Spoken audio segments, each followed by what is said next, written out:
नमस्कार, news nation digital के हमारे इस खास एपिसोड खबरें दुनिया की में आपका स्वागत है। मैं हूं सुमित कुमार दुबे। 1.25 साल तक चली गाजा की जंग अभी थमी हुई है। सीज फायर की प्रक्रिया चल रही है और इस समझौते का पहला राउंड खत्म होने से कुछ दिन पहले इजराइल ने सैकड़ों फिलिस्तीनी कैदियों को रिहा किया है। उसके बदले में बृहस्पतिवार को 4 बंधकों की डेड बॉडीज को हमास ने रेड क्रॉस को सौंप दिया। इजराइल के एक सुरक्षा अधिकारी ने इसको कंफर्म भी किया। हमास ने बंधकों की डेड बॉडीज को रेड क्रॉस को सौंपा है। इजराइल ने कहा है कि उनके ताबूतों को इजिप्ट के जो मीडिएटर्स हैं उनकी मदद से इजरायली सीमा के जरिए पहुंचाया गया और पहचान की गई, शिनाख्त की गई। जब हमास ने बंधकों के शव सौंपे उसी समय रेड क्रॉस का काफिला रिहा किए गए दर्जनों फिलिस्तीनी कैदियों को लेकर इजराइल की ऑफर जेल से निकल भी गया। यानी एक ऐसी जंग जिसने कई सालों बाद मिडिल ईस्ट में चौथे अरब इजरायल युद्ध की भूमिका तैयार की थी, वो अब शांत होती नजर आ रही है। युद्ध विराम में कई सारी अड़चनें आईं जो शर्तें तय की गई थी, लेकिन उन अड़चनों को दूर करते हुए कभी एक दिन बाद या एक दिन पहले इस तरीके से करते हुए ये युद्ध विराम अभी तक चल रहा है और इसका दूसरा राउंड भी शुरू होने की उम्मीद जताई जा रही है। लेकिन क्या वाकई में खाड़ी में एक बड़ी जंग का खतरा टल गया है या असली पिक्चर अभी बाकी है? हमने अपने पिछले कई वीडियोस में आपसे बात की और बताया कि मिडिल ईस्ट में अभी एक और बड़ी जंग की आशंका है और वो है इजराइल और ईरान के बीच की, जिसमें अमेरिका भी इजराइल की ओर से पार्टिसिपेट कर सकता है। और इसकी सबसे बड़ी वजह है ईरान के परमाणु हथियार।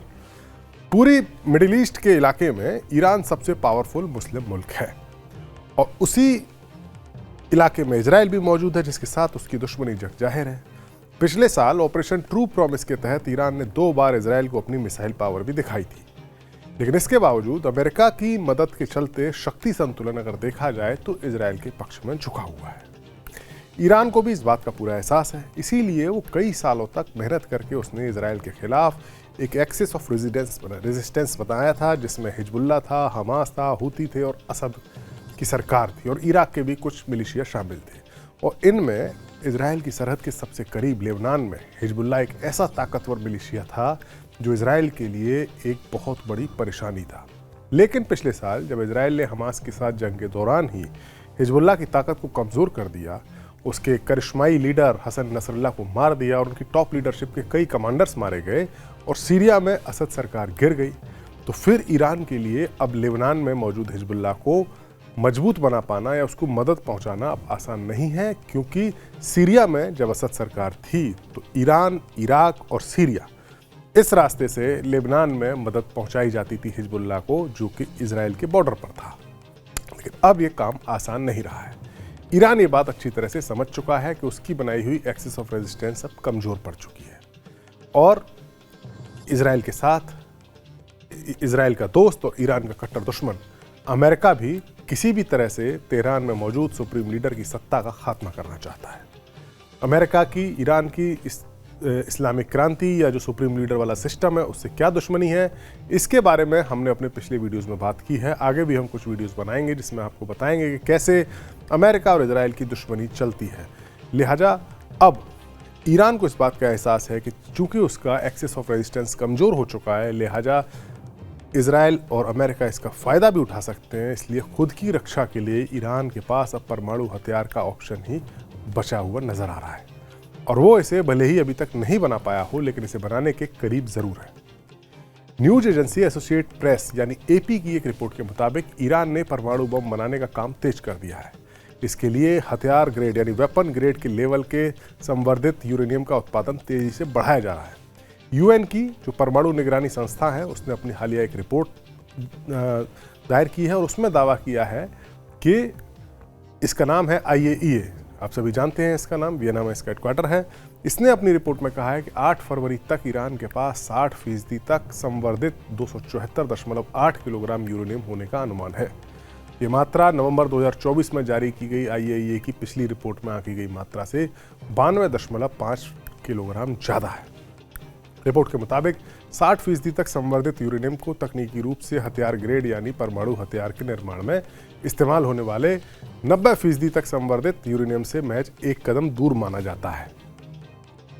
IAEA की नवंबर 2024 की रिपोर्ट में ईरान के पास 60% तक संवर्धित 182.3 किलोग्राम यूरेनियम होने का अनुमान लगाया गया था।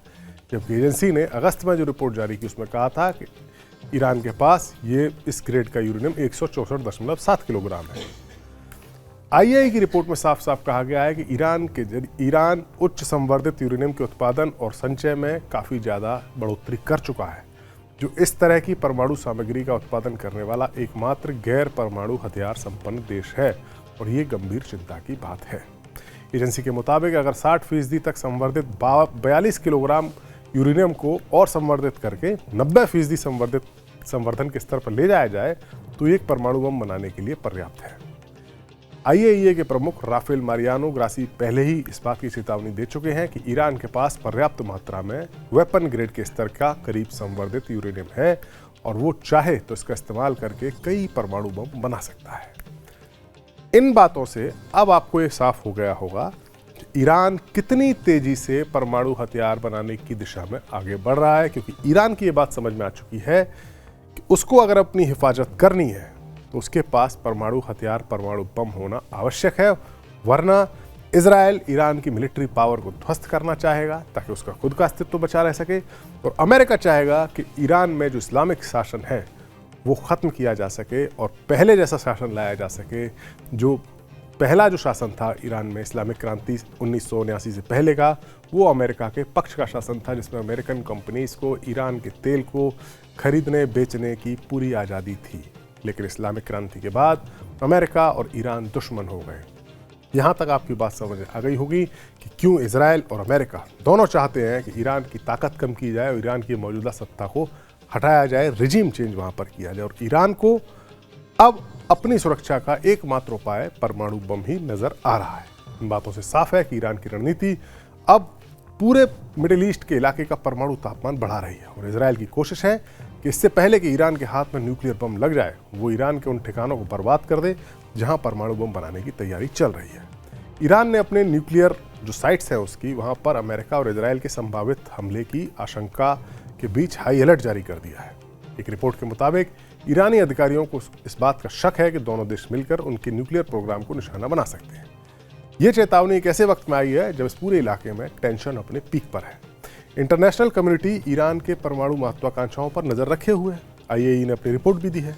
ईरानी सरकार ने अपनी मिलिट्री प्रिपरेशंस को मजबूत करने के इशारे भी किए।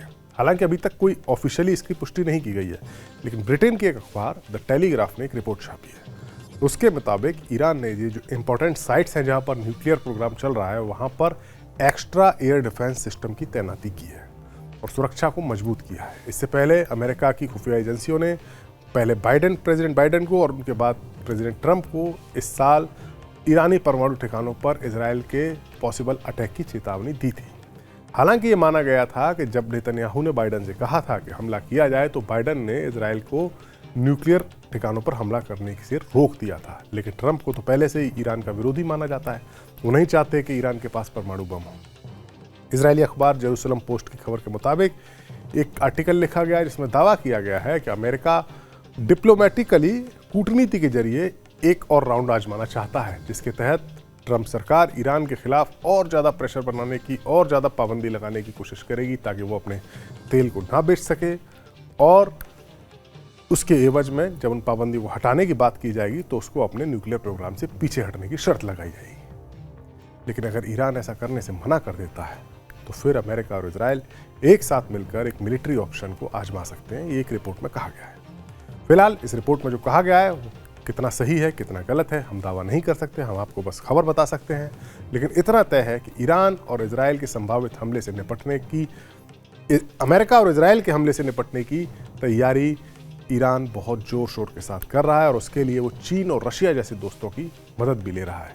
अगर ईरान के साथ जंग हुई तो ये बात जाहिर है कि वो बड़े पैमाने पर होगी और उसका नतीजा इस पूरे इलाके की तकदीर को और नक्शे को भी शायद बदल देगा। हमारा वीडियो आपको कैसा लगा?